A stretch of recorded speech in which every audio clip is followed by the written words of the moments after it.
I just finished analyzing each of the Jaws movies in detail on this channel, but I didn't really compare them to one another. They're all shark movies, but some of them feel completely different. So the best way to talk about them is to rank them in 5 different categories. These are my rankings of the Jaws series.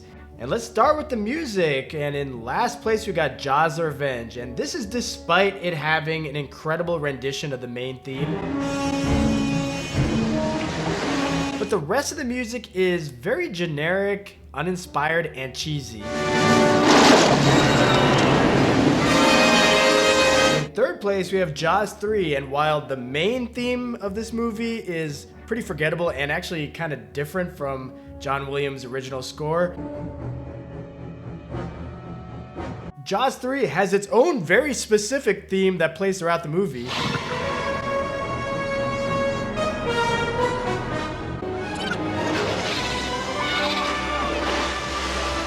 That variety, even if it means the tone is all over the place, gives Jaws 3 a clear identity, so it's definitely higher than Jaws: The Revenge. In second place, I have the original Jaws. And don't get me wrong, this is a perfect score and the genesis of one of, if not the most iconic piece of music ever. But the reason this is number 2 is John Williams is still raw at this point. Like, the main theme is incredible, but the rest of his music in this movie lacks the variety that would define Williams' career in the future. And the future includes Jaws 2, which is number 1 on this list. This is a much more energetic and adventurous score than the original, with the main theme being much more frenetic than what Jaws 1 mostly went for. Hurry, faster, come on, Sam! Hurry! But even as Tina urges John Williams to go faster with the main theme, it's the other music in Jaws 2 that truly works for me. Like the diving music, the emotional Brody Beach music, the sailboating music. This is quintessential John Williams, whereas Jaws 1 is John Williams more focused on horror. And I chose to do music first because it's the only way to keep Jaws 1 from being ahead the entire video. So at this point, Jaws 2 is leading with 4 points, Jaws 1 has 3, Jaws 3 has 2 points, and Jaws: The Revenge is lagging behind with 1 point. Let's move on to the direction. And again, Jaws: The Revenge brings up the rear with some truly awful direction. There are moments that are good, all of the Amity stuff is solid, but once we're in the Bahamas, the cinematography falls apart, the pacing is awful, and the suspense just isn't there. And while I won't blame Joseph Sargent for the reshoots that's more studio mandated, I will blame him for the overuse of slow motion, roaring sharks, sharks standing on their tails, overlit sharks, and sharks that just keep tilting back and forth in the water. Maybe Joseph Sargent should have taken Joe Alves' lead and just had an image of the shark and zoomed in on that image. No, this is also bad direction. Jaws 3 is in third place, and the effects are so cheesy in this movie. It's hard to get past that. But while I thought Jaws 4 was paced poorly, I think Jaws 3 breezes by despite being slightly longer. There's just a fun vibe to it, and while a lot of the shark scenes are terrible, having so many underwater night sequences actually makes the back half of this movie feel more suspenseful than it should. And then coming in at number 2 is Jeanette Swark's direction in Jaws 2. Like Jaws: The Revenge, this movie has pacing issues, but at least it doesn't derail the entire movie.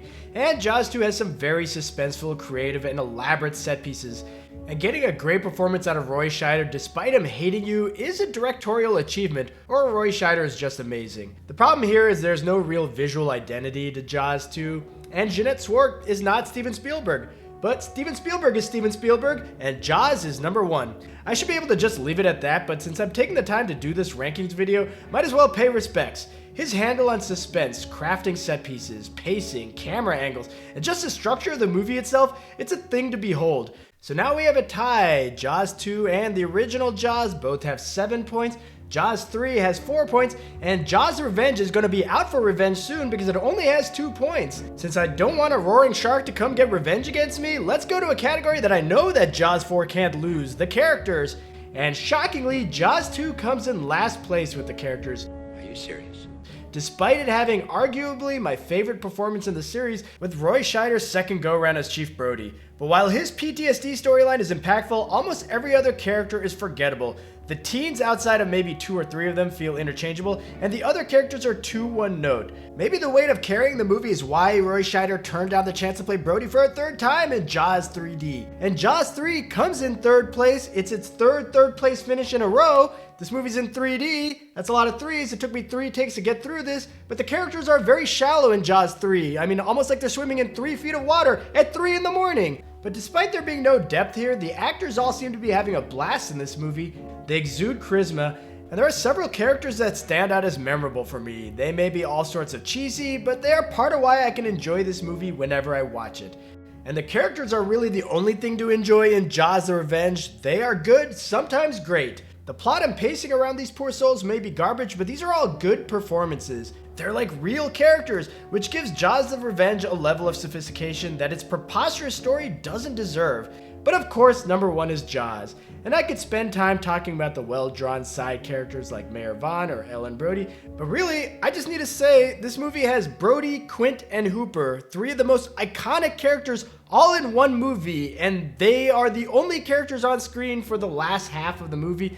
Incredible chemistry, just incredible character moments for each of them. Probably the easiest number 1 so far, and that's saying something considering the last category was Steven Spielberg's direction. So Jaws 2 starts to lag a little bit behind the original, 11-8. Jaws 3 is still in 3rd with 6 points, and Jaws the Revenge finally got off its ass to score a little bit more points and now has 5. But the next category is story, so Jaws the Revenge promptly falls right back down on its ass. Because where else is a story about a great white shark getting revenge on a specific New England-based family gonna go? But next up, you might be shocked to find Jaws 2 in 3rd place. And honestly, I consider putting Jaws 2 at last because the story of Jaws 2 is essentially Jaws 1, but again. Like, there's really no effort put in here. I mean, Brody has a great character arc, but it feels disconnected from the main story. Jaws 2 is built around its set pieces. Its story is just a flimsy framework. And if it doesn't watch out, Jaws 3 is gonna shock the world because it comes in 2nd place with the story. Now, the story of a behemoth great white giving birth inside of SeaWorld, where the Brody brothers happen to be at, is pretty dumb, but it's creative. There's a lot of surprising world building and atmosphere that differentiates it from the other Jaws movies. Sure, it plays like a SeaWorld ad where the advertisers were for some reason okay with the idea of their customers being killed on site, but Jaws 3 at least puts in a little effort into themes beyond just a shark is terrorizing people. Live great white. Now you think about that, Calvin. But again, number 1 is obvious. It's Jaws. The story is relatively simple, but it's the structure where this movie makes its mark. Every story beat feels earnest and essential. Every moment feels purposeful towards the drama or in deepening our understanding of these characters. And the way the movie is split into 2 vastly different sections while somehow still feeling completely interconnected due to the power of the performances, holy shit, makes me wonder why I even bothered ranking these movies. Jaws is obviously gonna win. And Jaws has already clinched it. It's up by 5, 15-10 over Jaws 2 at this point with 1 category to go. Jaws 3 is right behind Jaws 2 with 9 points, and lagging far behind is Jaws the Revenge with 6 points. The only way it can tie Jaws 3 is if it comes in first in this next category and Jaws 3 comes in last. Can Jaws Revenge do the impossible? No, it can't, because the last category is the shark, and the shark is terrible in Jaws Revenge. Its kill count is lower than any other movie, and even worse, the alternate ending has it release Jake from what should be certain death. There's only one real set piece in the movie with the shark that I find truly effective, but after killing Sean, this shark never achieves its goal. It misses Thea, it releases Jake, it gives Mike insomnia instead of death. It sucks! If I ever have a shark after me for revenge, I want it to be this shark because I would surely escape. And in 3rd place, we have a pair of sharks that I probably couldn't escape, despite the fact that one moves at the pace of the Titanic after it has sunk, and the other is clearly a puppet that the crew just keeps throwing into things. It's the pair of sharks from Jaws 3D. These both look pretty silly, but I'm not going to talk about the baby shark too much. I'll focus on the mother shark, whose sheer scale makes her terrifying in select shots, and the violence it enacts on its victims, pretty grueling. I mean, Fitzroyce gets drowned and crushed, Calvin's nephew gets bitten in half horribly, and somehow Shelby Overman gets skinned? I didn't realize sharks did that kind of thing. I also didn't realize that sharks move without actually moving their tails, and that they look remarkably like superimposed images that you're just zooming in on. You learn something new when you watch Jaws 3. And you could also learn from the shark in Jaws 2, which apparently Freddy Krueger did because he must have modeled his entire look on this shark. Appearance-wise, it's similar to Bruce from the original, just without the jowls. It's got a goofy-looking burn scar on its face to differentiate it, which, while dumb, is memorable. I'm not a fan of its underbite, but whatever. This one would have had the #1 spot if it was just based on sheer destructive capabilities. Speedboats, water skiers, sailboats, helicopters, it's all game. And it kills 7 people, the most of any Jaws movie. But where's the actual violence? This shark may kill more people than any of the other sharks in the series, but it's also the daintiest eater. Like, there's no one who gets devoured on screen, almost like this shark was embarrassed to be seen eating. You're a shark. No one cares if we see you chewing with your mouth open. I mean, look at Bruce. We see Bruce basically eating Quint alive in the most violent scene in the entire Jaws series, and this shark that was nicknamed after Steven Spielberg's lawyer comes in at #1. People claim the shark in Jaws looks fake, but I think that's missing the point. It doesn't look like an actual shark, but I think it looks like a great movie monster with a personality. And of course, the mechanical shark hardly worked, which meant Spielberg had to shoot around it, and that led to some brilliant moments like the dock or the barrels or just POV shots indicating the presence of the shark. And it always works, particularly because this movie has 5 deaths, with each of them being iconic and visceral in different ways. And the shark in Jaws is the only shark in the series that has a good death. They get progressively stupider as the series goes on. So Jaws takes that category and it wins this competition. It finishes with 19 points and pulls out way ahead of Jaws 2, which finished with 13 points. Jaws 2 was able to save face though because it beat out Jaws 3, which only had 11 points, and Jaws 4 is lagging far behind, probably because it's lost looking for revenge in the Bahamas.